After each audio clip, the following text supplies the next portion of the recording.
So we're going to go and see where that root is. And we're going to go to the left, press enter. You're going to go to the right, press enter, and press enter again. And this is negative 3.99998, which to you is negative 4. You can look at that in your calculator and see if you can get a clean visual on that.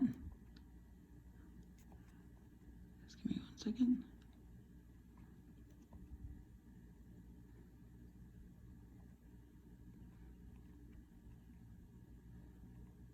And there it is. So it's right there now. So when the y is 0, the x is negative 4. So that's considered a double root because it has the same answer coming up twice. All right, let's try another one. Please ignore my dog. This one is in standard form as well. It has all positives, so let's check it out. So we have A is 1, B is 3, and C is 12. Since you guys miss me raising my voice, like you'll enjoy this moment for a second. Hey, boo, stop. Sorry, guys. All right, so we're gonna look at the discriminant. It's B squared minus 4AC.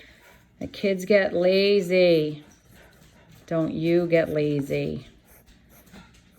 Always write down what you are substituting in for. So the B is 3, so we'll place that here.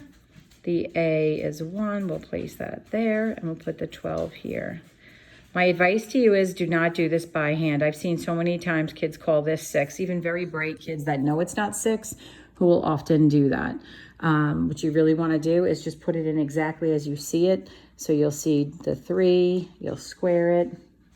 It's going to be minus the 4, and then you have the 1, and the C is going to be 12, okay?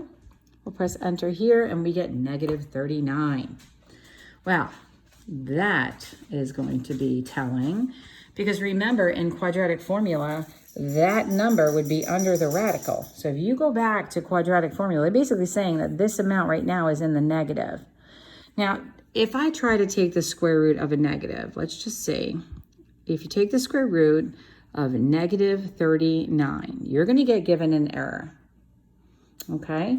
And it's going to tell you what your problem is. And your problem is that you have a square root on a negative, and there are no numbers that multiply to themselves will give you a negative value. It will either be a negative times a negative, which is positive, or it'll be a positive times a positive, which is positive.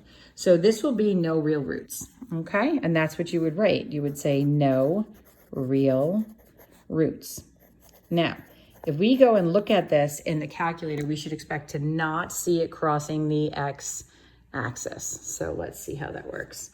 So we're going to do x squared plus the 3x plus the 3x plus the 12. And let's take a peek.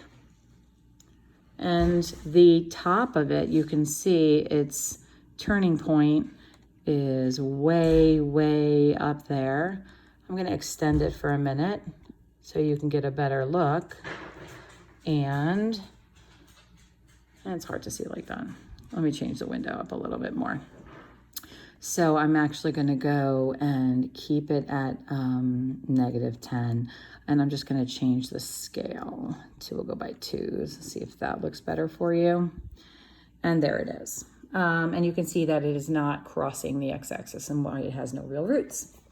So let's do another one. So we're going to come down to here, and what you're going to see in this case is we have to get this in standard form. So we're going to have 2x squared plus 15x plus 30 is equal to 0. I would add the 30 to both sides. So my A is 2, and my B is 15, and my C is 30. And I'm kind of getting a little squished in there, so I'm going to move over here. Plus, I really love the sound of my pencil on the paper. All right, so we're going to open this up. Okay, so the A is 2, and the C is 30,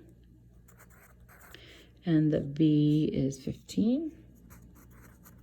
Again, I would not do this all yourself. Go right on into your calculator. I mean, that's what we have it for. So you're going to put in the 15 and you're going to square it. and it's going to be minus 4 times 2 times 30. And we get negative 15 again. So that is going to yield no real roots again. Okay? Now, let's move to, see if we can move to one where you might see a perfect square. All right. Let's take a look at this one right here. So we're going to have 4x squared. I'm going to subtract this from both sides, minus 12x plus 9. All right, so let's bring this guy over here. So I have A is 4, my B is negative 12, and my C is 9. All right, so let's take a look at this guy here. Oh, sorry, I'm trying to grab it the wrong way. So I have B squared minus 4AC. Note the discriminant. It's just telling us the answers. It is not telling us what the answers are. It is simply just telling us what they are going to be like. All right, so we have negative 12 here, and the A is 4, and the C is 9. So we're going to go ahead and put that in. We'll bring it over here, and we'll clear that. And we're going to put in negative 12, and we're going to square it. And it's going to be minus 4 times 9. And this gives us 0 again. So that is going to be a double root. Okay, that's going to give us the double root. And we can check and see on the calculator if you'd like. We can put in that function. That is 4x squared minus 12x plus 9. And when we go, we will see it crossing only in one spot right there. Okay. All right. So let me see if I can find you another one or two that comes out to irrational and perfect and rational roots. So let's try this one here, which is number 18. So you see it right there. I'm going to just add that 7 to both sides. So that's how it was presented to me. And I'm going to change it up to 2x squares plus 12x plus 7. All right, so the A is 2, and the B is 12, and the C is 7. So there's our discriminant. We'll open up. Doesn't take very long, you can see, so don't be lazy about it. So, all right, so this is going to be 56. So, and I said before, I just wanted to show you, you can do it this way, but I would always advise you to just write the whole thing into the calculator. So it does come out to 88. Now, 88 is not a perfect square. So it didn't come out to 0, and it didn't come out negative. When it came out to be 0, it was the double root. You got one answer, it was the double root. When you ended up with a negative, you had no roots. So now we have a positive one, and it's not a perfect square, which means you're going to get 2 real irrational roots. So that means when we go into this calculator here and we put this function in, we are not going to see it landing on any integral values. So I'm going to put in this function. So 2x squared plus 12x plus 7. And we're going to go to the graph. Let me just get back to Zoom window here.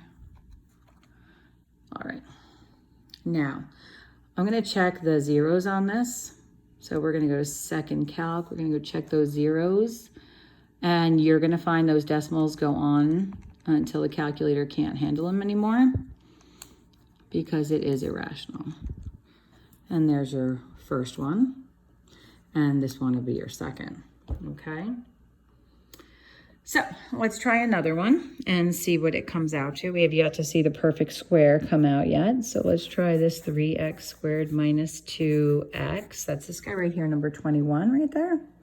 So I'm going to subtract that 3.5 from both sides. So that's going to come here. I'm going to subtract that 3.5 from both sides. So my A is a 3 and my B is a -2 and my C is -3.5. B squared minus 4AC, that's the discriminant. If you're not lazy, this will be very easy.